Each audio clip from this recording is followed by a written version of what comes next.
The Rock coming back at WrestleMania 40. Is it necessary?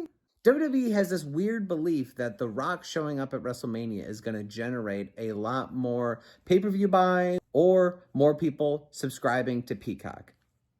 I don't necessarily think this is going to have this grand result that they believe.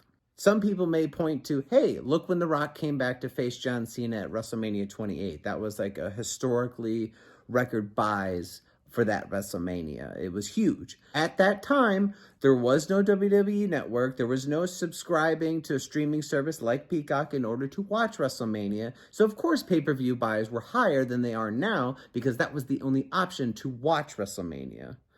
Secondly, at that time in 2012, WWE was pretty much a monopoly in the wrestling industry where there was no AEW at that time.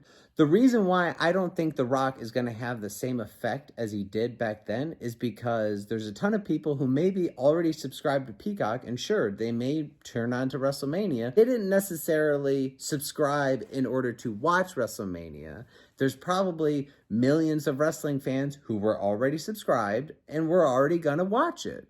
I don't understand. Anytime I bring up to a friend that like, hey, so-and-so's coming back, hey, so-and-so's wrestling, this is their response. Oh yeah, I remember watching him.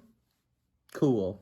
I've never told a non-wrestling friend that, hey, The Rock or hey, Undertaker, Goldberg, whoever, Brock Lesnar, I've never told them that so-and-so is coming back or showing up and that's caused them to buy a pay-per-view or subscribe to the streaming service that shows those pay-per-views. I think the numbers are not going to be as shocking as they're going to make it out to be. Like, oh my God, Roman Reigns versus The Rock is going to be the biggest match of all time. It's going to be history. No, it's another WrestleMania people were already going to watch. They already have a large fan base who already subscribe or were already going to buy the pay-per-view. Him showing up is not going to be a needle mover.